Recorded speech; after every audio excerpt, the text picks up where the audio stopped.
Good evening, friends. Welcome to Historian's Lullaby.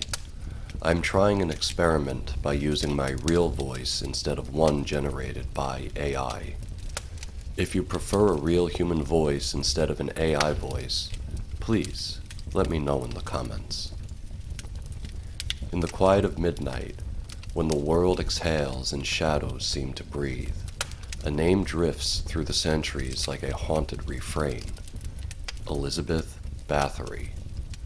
Some call her the Blood Countess. Between myth and memory, she lingers. Half woman, half legend, a figure as unsettling as the lullaby of a ghost. We are told she bathed in the blood of virgins to preserve her beauty, her pale skin shimmering in crimson pools. We are told she kept dungeons where screams stitched themselves into stone, where young girls vanished into the maw of her castle walls. Yet for every tale that paints her as a vampire in human form, there is another to suggest a different truth, that the Countess was not only cruel, but also a pawn in a dangerous political game. So, who was Elizabeth Bathory really? A noblewoman of immense wealth and power, born into a crumbling feudal world. A widow with estates so vast that kings grew jealous.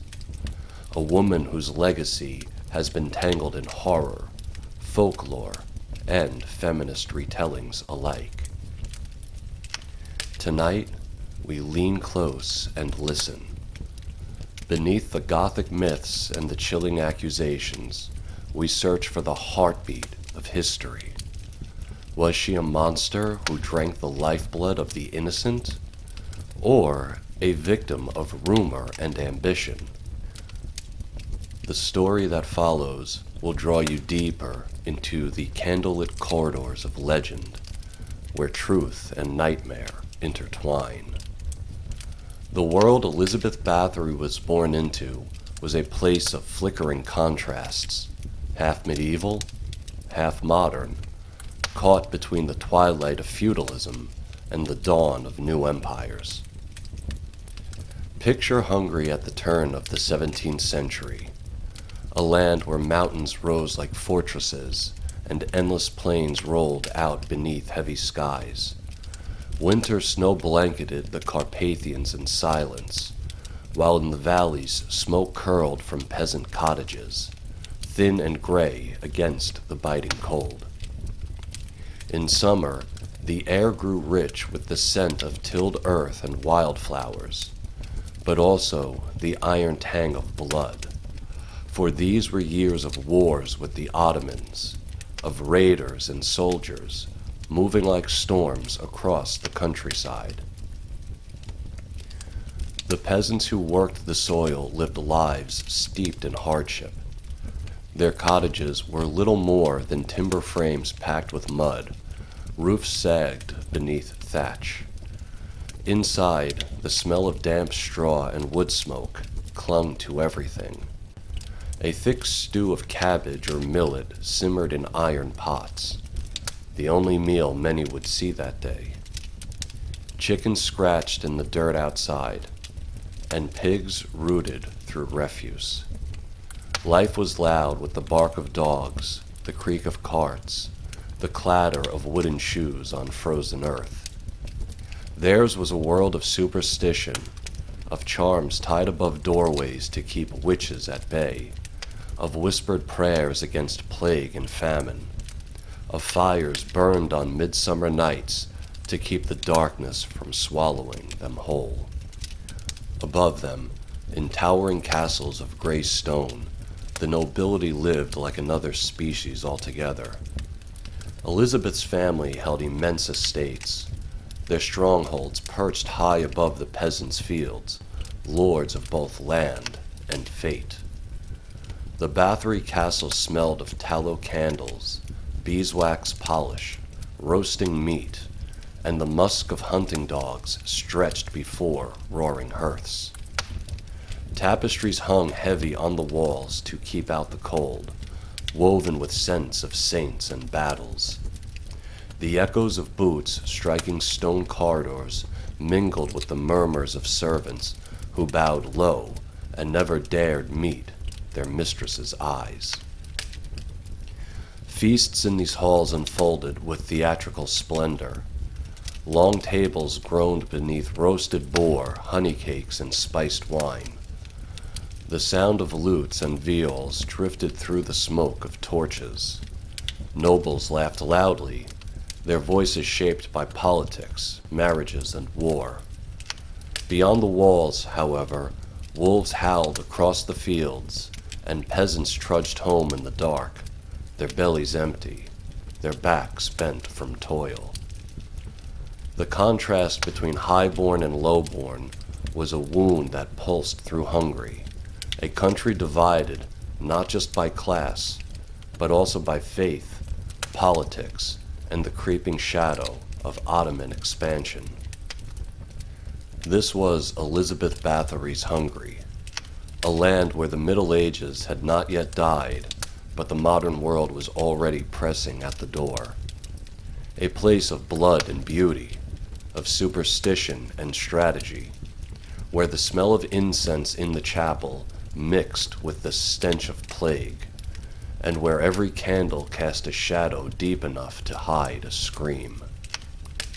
Elizabeth Bathory entered the world not as an ordinary child, but as a scion of one of the most powerful noble families in Hungary.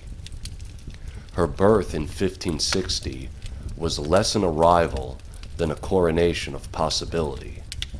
She was wrapped in linen finer than most peasants would ever touch, and from her first breath she belonged to a world of privilege, carved out in stone and sealed with bloodlines. The Bathorys were not just wealthy, they were formidable. Their name carried weight in the courts of Europe, tied to princes, kings, and warriors who had fought both the Ottomans and their Christian rivals. Elizabeth grew up surrounded by reminders of that power. Her childhood home was a fortress and a theater at once, its high walls designed to keep out enemies, while its glittering halls displayed the splendor of her lineage. Imagine entering one of these strongholds. The moment you crossed the threshold, the world of peasants and fields vanished. Light filtered through narrow windows, glinting off suits of armor that stood like silent sentinels in the corridors. The stone floors echoed with footsteps, from servants in hushed procession to the clipped strides of her relatives, whose words carried the authority of centuries. Elizabeth's life was shaped by these surroundings. She dined not on cabbage stew, but on venison roasted over open flames, on loaves of warm bread seasoned with herbs, on goblets of red wine poured from silver pitchers. Her education was no less gilded. Tutors taught her Latin, German, and Hungarian, giving her a rare literacy for women of her time. She was trained in etiquette, in music, and in the intricacies of courtly life. Yet the lessons extended beyond books and instruments. Elizabeth witnessed cruelty and discipline from a young age, the harsh realities of ruling estates where punishment of servants was as common as prayers at dawn. Power was not gentle. Power was displayed in acts of both generosity and violence, and she absorbed the lesson that privilege carried the right to decide the fate of others. She would one day marry Ferenc Nadosi, who was born into fire. The son of a powerful noble family, he grew up with the sound of war echoing across Hungary, a land forever caught between the ambitions of the Habsburgs and the relentless pressure of the Ottoman Empire. While Elizabeth's childhood unfolded in the candlelit world of Tudors and tapestries, Ferenc was forged in steel. From boyhood he was trained to fight, to command, and to harden his heart against the cries of enemies on the battlefield and the sorrowful begs of the peasants. By the time he came of age, Ferenc had earned a reputation as one of Hungary's fiercest soldiers. He fought against the Ottomans with a brutality that both terrified and impressed his peers.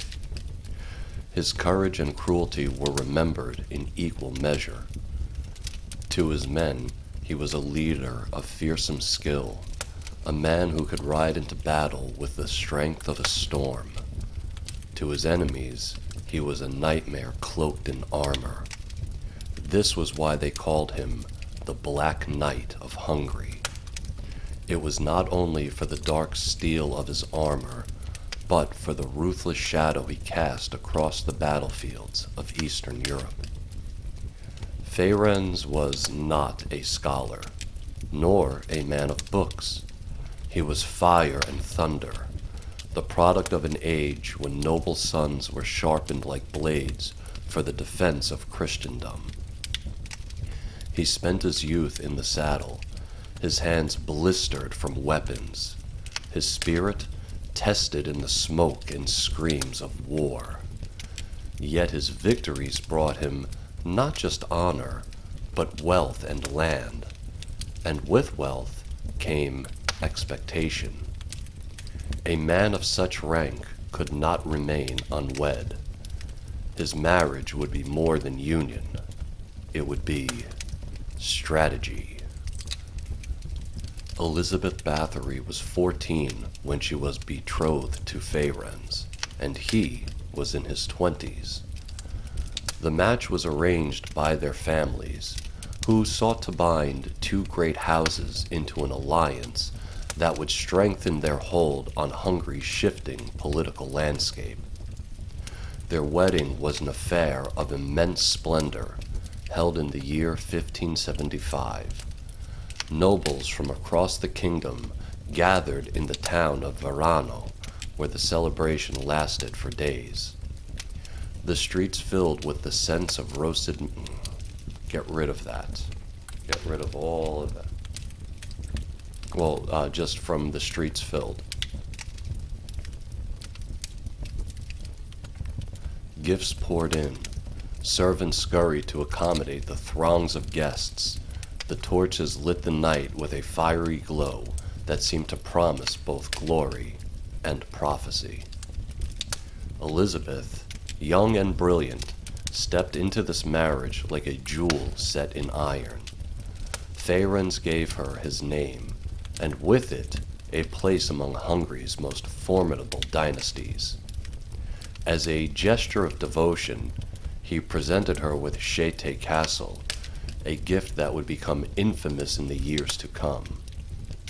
There, high on a hill, Elizabeth would rule her estates while Ferenc rode into battle, his armor glinting in the sun, his sword wet with blood. Together, they were a formidable pair, their names spoken with awe and dread. He, the Black Knight who spilled blood for king and country. She, the young countess, learning how power tasted when it mingled with cruelty. The story that clings to Elizabeth Bathory like a demon's shadow is not one of courts or alliances or dynastic power. It is the story of blood. For centuries, rumors have painted her not as a noblewoman, but as a monster who fed on innocence itself. In the world of folklore, Elizabeth is not remembered as the mistress of castles or the wife of the Black Knight. She is remembered as the Blood Countess, the woman who bathed in the lifeblood of virgins to preserve her beauty forever. The image is as lurid as it is unforgettable. A pale noblewoman draped in silk, her hair loose above her shoulders, standing in a stone chamber where the walls are damp and the torches burn low. The screams have already died away, leaving only the drip of liquid into the basin, the sound of cloth being wrung, the sigh of a servant who dares not look at what she is helping to create.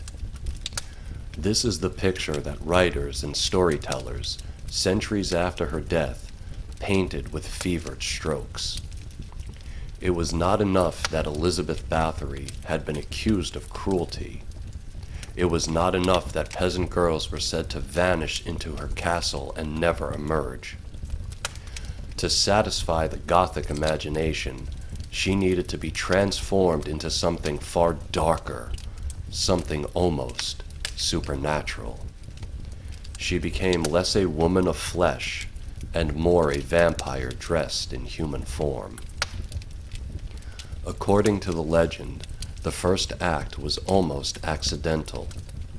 One of her maids displeased her, and Elizabeth struck her so hard that the girl's blood spattered across her hand.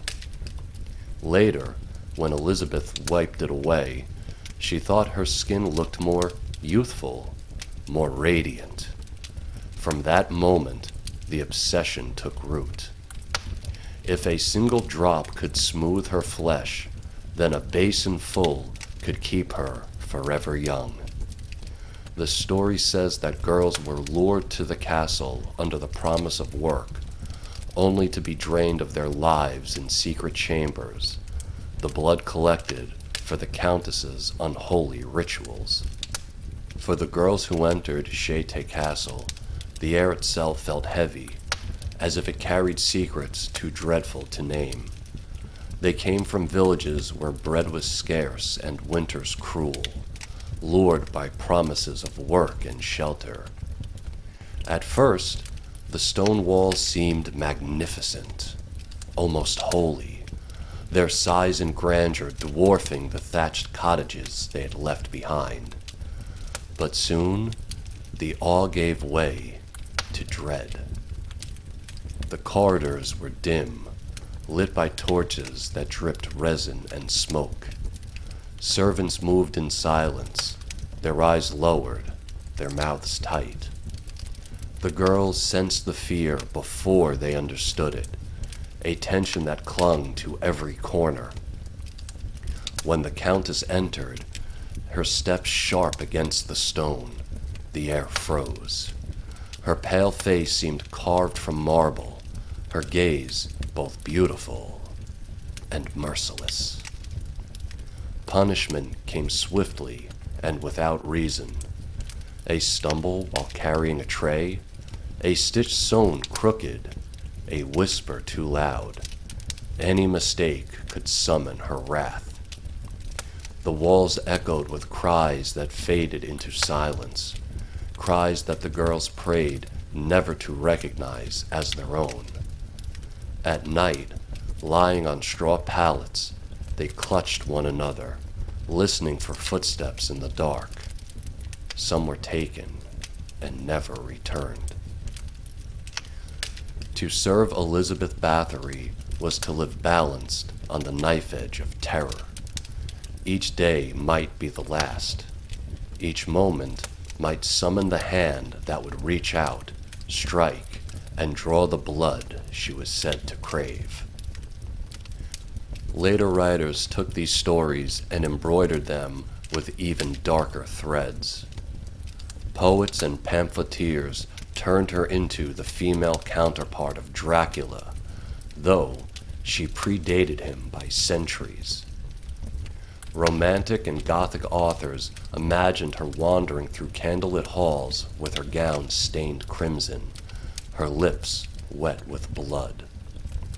Painters depicted her as a demoness with alabaster skin and hollow eyes, surrounded by the pale corpses of her victims. In the 19th century, when Europe developed a taste for tales of vampires and cursed immortals, Elizabeth Bathory fit perfectly into the narrative. She was not just a cruel noblewoman. She was the archetypal vampire queen, a figure whose beauty was bought at the price of countless young lives. The horror is heightened in its intimacy. Unlike war, where death is faceless and vast, the legend of Elizabeth's baths is personal. A single girl, alone, stripped of dignity and hope, her veins opened for the vanity of one woman. The legend insists on detail, on the terror of the dungeon, the weight of the chains, the muffled sobs through the night. The folklore countess is not satisfied with discipline or punishment.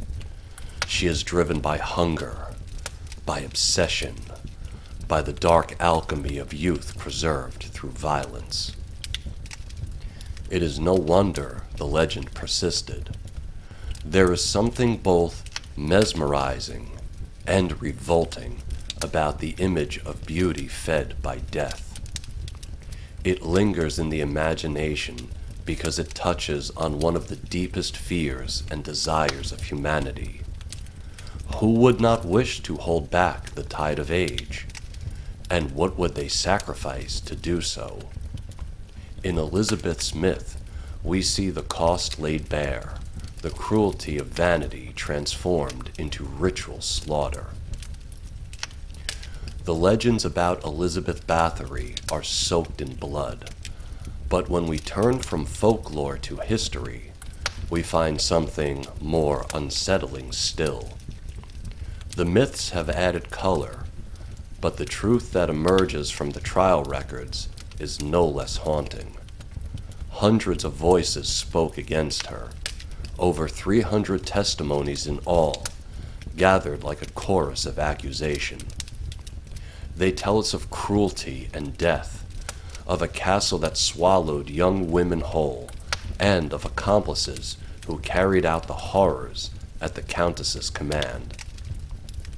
Yet even in the thick of the record, shadows remain. How many truly died? How many stories were shaped by fear or politics? And where does the truth end and invention begin? Let us step back into 1610, when King Matthias II ordered an investigation into the Countess of Châtel. Whispers of her crimes had spread for years.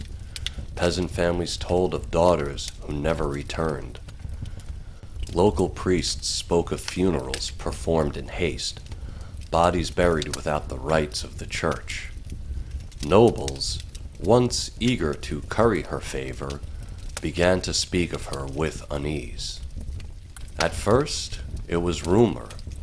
Then rumor grew into certainty, and finally certainty demanded action. The investigation was led by György Thurzó, a Palatine of Hungary, one of the highest officials in the kingdom. He rode to Châtel Castle in December, the winter air sharp as finely forged iron, and what he claimed to find there entered the annals of horror. According to his account, bodies lay stiff within the walls, others still alive but broken, their skin torn, their limbs twisted by cruelty. Servants were seized, chambers searched, and Elizabeth herself was placed under house arrest. But the true weight of the case came not from what was seen in that first shocking raid, but from what was spoken in the trials that followed. Servants, villagers, local priests, and lesser nobles came forward. Each voice added to the grim portrait of life inside Bathory's walls. Again and again, witnesses described young girls brought into the castle under promises of work. Some were daughters of peasants, others of minor nobles, but they shared a common fate. Punishments were said to be cruel beyond reason. Some testimonies spoke of needles driven beneath fingernails, or flesh pricked with knives, or hands and faces pressed against fire until the skin blistered. Others described girls plunged into freezing water until their bodies went limp. Among the most chilling details was the description of her accomplices. Elizabeth did not act alone, or so the testimonies insisted. A handful of close servants were accused of carrying out her orders, turning cruelty into ritual. Dorothea Zentes, known as Dorka, was said to beat the girls with switches until they collapsed. Iana Jo, another servant, was accused of helping restrain the victims, holding them down while the Countess inflicted her punishments. Janos Uvare, known as Fitzko, was described as the one who dragged girls by their hair, a brute who carried out the more physical tasks. And there was Katerina, the washerwoman, who was said to have joined in the acts with laughter, her hands as stained as her mistress's. These servants became the dark machinery of the household. Testimonies painted them as willing participants, carrying out cruelty with eagerness. Yet, one cannot ignore that they were also bound by loyalty and fear. To refuse Elizabeth was unthinkable. To disobey her could mean becoming a victim themselves. In the records, they are both villains and victims, instruments of horror and prisoners of it. The testimonies built a picture of cruelty that was systemic. The girls were not merely punished, they were destroyed. Witnesses described the scent of blood in the air, the way corpses were hurriedly buried in unmarked graves around the castle. One priest testified that when he tried to deliver last rites to a girl, Elizabeth herself stopped him, insisting the girl did not deserve the blessing of the church. The priest defied her and performed the rites anyway, an act of courage that lived on in the record. And always, hovering at the edges of these testimonies, was the question of number. How many girls truly died in Elizabeth's care? The testimonies vary wildly. Some spoke of dozens, others of hundreds. At one point, a servant supposedly confessed that there were more than 650 victims, a number that has echoed through history like a tolling bell. But when we sift carefully, the truth becomes murkier. The official records name perhaps 80 victims, of which only a fraction were confirmed. The rest were drawn from rumor, from hearsay, from fear given form. Still, even dozens would have been staggering. A handful would have been monstrous. The records leave no doubt that something cruel unfolded within her walls. Too many voices, too many details align. The patterns repeat like a song sung by different mouths, each verse adding to the chilling whole. The violence was not imagined. It was real. In the trials that followed, the servants paid the heaviest price. Dorka, Iona, and Fitzko were executed in 1611. Their bodies were mutilated, their punishment meant to reflect the horrors they had inflicted. Katerina, the washerwoman, received a lighter sentence, imprisonment rather than death, though her life ended in obscurity. Elizabeth herself, however, was never tried directly. Her status as a noblewoman protected her from the courts. To try her publicly might have threatened the very foundations of noble privilege. Instead, she was sentenced to house arrest, sealed within her castle, her world reduced to stone walls and silence. Yet, even as justice was delivered, questions lingered. Was Elizabeth guilty of everything she was accused of? Or was she made into a monster to serve political ends? Her family's lands were vast, her wealth immense, her independence a threat. To strip her of power, to silence her, to seize her estates, the charges of cruelty may have been a convenient weapon. It is difficult to believe that over 300 testimonies were all fabricated, yet it is equally difficult to ignore the political storm that swirled around her. Truth and ambition were woven together, a tapestry as tangled as the vines that crept across the walls of Chete Castle. What remains undeniable is the atmosphere of dread. To read the trial records is to enter a refrain of voices speaking through centuries. You hear the echoes of chains, the crack of whips, the muffled sobs of girls who vanished into the shadows of the castle. The records may not prove baths of blood. They may not confirm 600 lives cut short.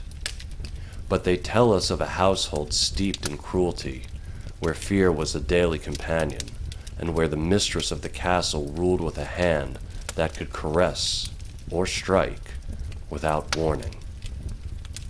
In the end, the trial records leave us with a truth as chilling as any legend. Elizabeth Bathory was not merely a tale told by fires. She was flesh and bone, a woman who wielded power with terrifying intimacy. Whether dozens or hundreds fell beneath her cruelty, the effect was the same. She became immortal not through baths of blood, but through the voices of the dead, preserved in testimony, crying through the centuries. When Ferenc Nadoshi, the Black Knight of Hungary, still lived, Elizabeth Bathory's world was a fortress of iron. He was feared on the battlefield, respected at court, and his presence shielded her from many of the dangers that stalked noblewomen who held power. But Ferenc's death in 1604 left Elizabeth suddenly vulnerable. He succumbed after years of illness, his body weakened by injuries and by the strain of endless campaigns against the Ottomans.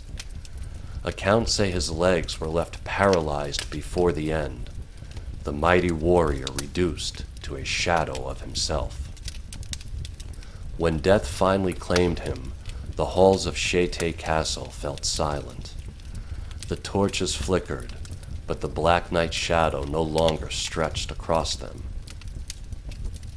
Elizabeth became a widow at 44, with 4 surviving children and vast estates spread across Hungary. In theory, this placed her in an exalted position. She had wealth, she had land, she had bloodlines that tied her to some of the most powerful dynasties in Europe. But in practice, it also placed her in danger. A noble woman without a husband was seen as incomplete, a body without a sword to guard it. Worse still, she was independent. She ruled her castles in her own name, managed her estates with a ruthless hand, and answered to no man. In a patriarchal kingdom where power was carefully balanced among male nobles and monarchs, Elizabeth Bathory had become a problem. Her marriage had ended with death, but that ending also set the stage for the political theater that followed. Ferenc's power had once made Elizabeth untouchable. Without him, the alliances that protected her began to fray. Rival nobles circled like wolves, eyeing her wealth. The Habsburg crown itself saw opportunity in her widowhood. If she were to fall, her lands could be absorbed, her influence erased, her fortune redistributed into more obedient hands. It is within this context that the accusations against her took root and flourished. Yes, there were testimonies of brutality. Yes, There were rumors of girls who disappeared into her castle walls. But it is difficult to ignore how convenient the charges were. A woman who ruled in her own right, whose estates stretched across borders, who could rival men in wealth and command, suddenly became the perfect target for scandal. By painting her as a monster, her enemies found a way to dismantle her power without needing to face her armies or her allies. Consider the climate of Hungary at the time. The kingdom was a fractured land, caught between Habsburg rule and Ottoman pressure. The crown was perpetually short of funds, often borrowing from nobles to finance its wars. Elizabeth herself had lent money to the crown, and King Matthias II reportedly owed her a significant debt. If she were disgraced and her estates confiscated, that debt could be erased. The arithmetic of politics was as clear as blood on snow. It was not only kings who stood to benefit. Local nobles, many of whom were envious of her holdings, also had much to gain from her downfall. Testimonies against her did not emerge in a vacuum. They came from servants who had been tortured for confessions, from villagers who lived under the shadow of her castle and may have seen survival in aligning with her accusers, from priests eager to win favor with the crown. The sheer number of testimonies seems overwhelming, yet when examined closely, they repeat the same phrases. Get rid of, beginning with, the sheer number of testimonies seems overwhelming. Elizabeth's gender also played no small part in shaping her image. Cruelty was not rare among nobles. Men of rank and power often disciplined their servants with whips and chains, and few faced consequences. In wartime, nobles could slaughter villages without fear of trial. Yet when a woman wielded violence, it became monstrous. Where men were seen as stern, she was seen as sadistic. Where men were permitted the ruthlessness of command, she was accused of corruption and vanity. To many, the image of a widow ruling alone was itself unnatural, and the tales of her bloodlust gave form to that unease. In the end, her political enemies succeeded. Her estates were broken up, her debts to the crown erased, her reputation shattered beyond repair. Elizabeth Bathory died in silence, sealed within stone walls, her power stripped away. But her legend lived on, precisely because it was so useful. For kings, she became an example of noble corruption. For writers, she became a symbol of female monstrosity. For villagers, she became a ghost story to warn their children. And for history, she became the Blood Countess, a woman remembered not for her wealth or her dynasty, but for the accusations that destroyed her. So what was her trial and those of her servants really like? By the winter of 1610, the soft whispers around Elizabeth Bathory had grown too loud for the crown to ignore. It was King Matthias II himself who finally gave the order. Matthias was no stranger to intrigue or to shadows. Born into the mighty Habsburg dynasty, he had been raised among marble halls and guarded corridors, a prince whose every gesture was measured against the weight of the empire. He was the son of Maximilian II, Emperor of the Holy Roman Empire, and brother to Rudolf II, whose court in Prague was famous for its alchemy, mysticism, and strange obsessions. Matthias was cut from sterner cloth. Where Rudolf drifted toward art and occult studies, Matthias prized discipline, order, and the blunt power of the crown. By 1610 he had taken Hungary under his dominion, though it was a land divided, a frontier battered by Ottoman wars and noble rivalries. For Matthias, Elizabeth Bathory represented more than scandal. She was a wealthy widow, independent, and politically inconvenient. He already owed her family money, debts he was unlikely to repay unless forced. Removing her from power served both justice and expedience. To the peasants, her name had become a curse. To the nobles, she was a rival whose estates offered tempting spoils. To Matthias, she was a problem and an opportunity. And so the Palatine, Georgi Thurzo, rode to Chete Castle with the authority of the king. The legend tells us he arrived in December, when the air was bitter and the snow lay deep on the hills. His men stormed the castle gates, torches smoking in the frozen wind, and what they found inside set the stage for the proceedings that followed. Testimonies later claimed that bodies lay within, that living victims were discovered still bleeding, still groaning from torment. Whether this scene was exaggerated or not, it was enough to bring Elizabeth under arrest and carry the horror to the ears of the court. When the inquiry opened, it unfolded in dark, cold rooms heavy with incense and burning candle wax.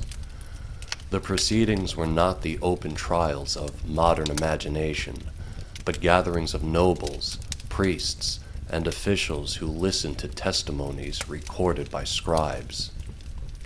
Witness after witness stepped forward, their voices trembling, their words filling the chamber with a grim rhythm of accusation. The servants of Chete, dragged in chains, gave their confessions under interrogation. They spoke of punishments that stretched beyond brutality, of switches and knives, of cold water and burning fire, of girls buried in haste beneath the castle walls. Some of the confessions seemed rehearsed, the same phrases repeated as if memorized, yet their consistency lent them terrible weight. Elizabeth herself did not sit in chains before them, for her rank shielded her from such humiliation. But her presence was felt in every corner. Her name was spoken like a curse, her reputation described with words that blended truth and nightmare. She was not there, yet she haunted the chamber, a pale figure in the imagination of all who spoke. For Matthias, the spectacle served its purpose. Each testimony painted the Countess not only as cruel, but as corrupted beyond redemption. Each confession made it easier to strip her of lands, to erase debts, to contain her within her own walls. The proceedings were not only about justice, they were about power, about reigning in a woman who had grown too wealthy, too independent, too feared. The scribes recorded everything, their quills scratching like insects in the silence between accusations.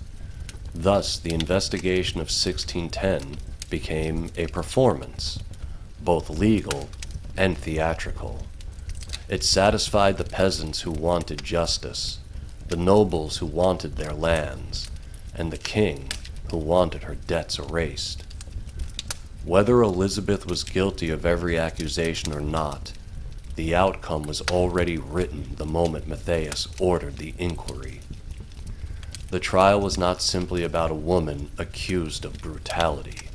It was about what her downfall could provide to those who held the reins of power.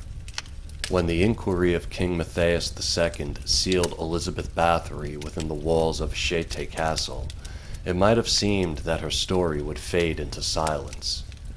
She was walled away from the world, her voice muted, her days reduced to stone, candlelight, and memory. Yet, what happened after her death was far stranger. Stripped of life, she became larger than life.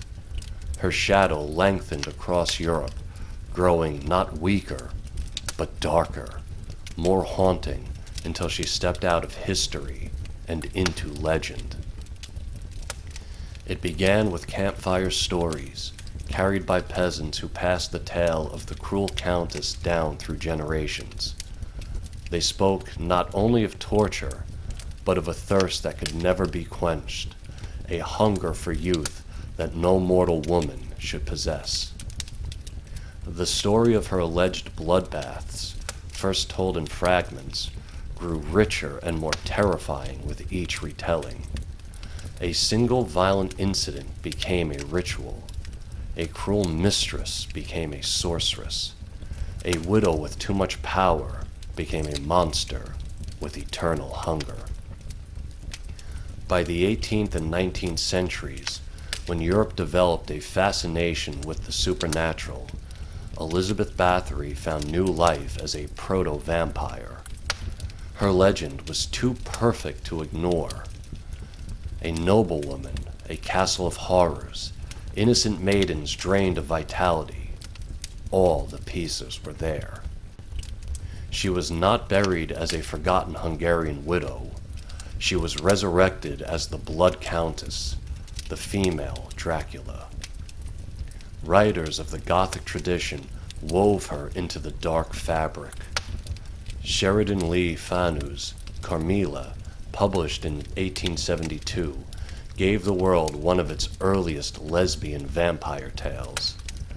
Though not explicitly named, the figure of Elizabeth Bathory lingered in the background of the novel, a spectral inspiration for Carmilla's predatory beauty and her hunger for young women.